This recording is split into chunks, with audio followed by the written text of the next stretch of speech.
Hey, good morning, everybody. Happy Wednesday to you. Welcome to a Wednesday edition of 5 Minutes with Phil. We've reached the midweek.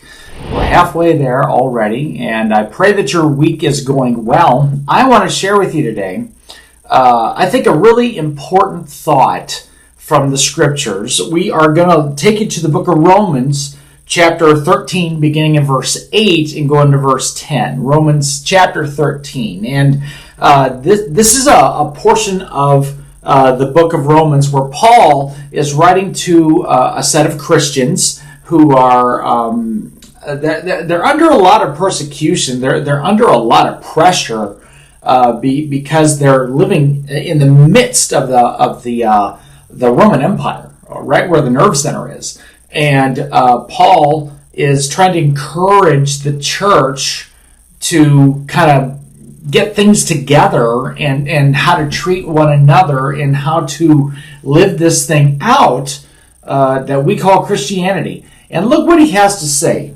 Starting in verse 8, it says, "Whoever loves others has fulfilled the law.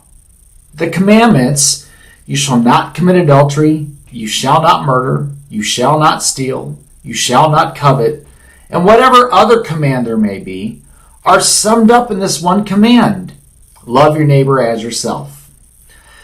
Love does no harm to a neighbor. Therefore, love is the fulfillment of the law." I think a lot of times we could get hung up on the letter of the law more than the spirit of the law. And what do I mean by that?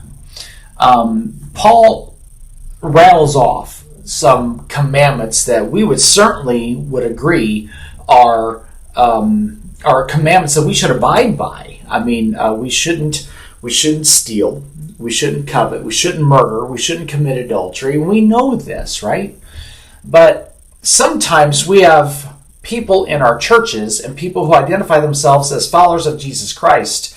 They are really good at obeying those laws, those commands, but they have no love for anybody. And we almost think that, okay, as long as I don't do the mean stuff, the bad stuff, as long as I don't violate the big sins and the big commands, then I must be okay. And everything must be fine. But if there's no love involved for the people that are around you, whether it be in your home, students, whether it be on your campus, whether it be at the workplace, whether it be in your own church, anywhere, if we don't have love, then it really does no good for us to say, yeah, well, at least I don't kill anybody. At least I'm not stealing someone's car. Well, good on you for that. But where the law is really fulfilled and where our faith in God is really put to the test is whether we love somebody or not.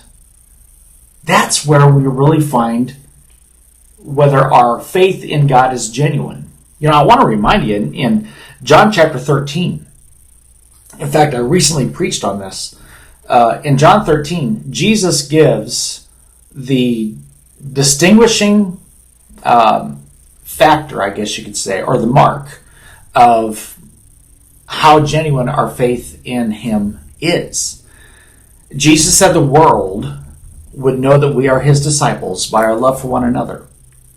Not by our t-shirts or our programs or our buildings or our gatherings or even our ministries, but it's by our love for one another. Jesus said that is the one distinguishable act, the one distinguishable mark in every person's life that can show the world that our faith is genuine. So get this, your love for one another, my love for my brothers and sisters in Christ, that is actually a testimony. It is a witness to the rest of the world of how authentic my faith is.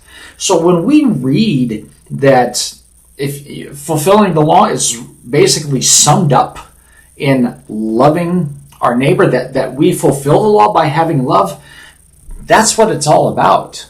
And so today I really want to challenge you to be very, very, very deliberate about loving the people that are around you and loving your neighbor, your family, your coworker, your however you fill that blank. And I think God will greatly, greatly bless you and really bless your walk with Him. Okay, got to let you go. Thanks for joining me today. We love you, and I pray that you have a wonderful day today. And Lord willing, we'll talk to you again real soon. Take care. Bye-bye.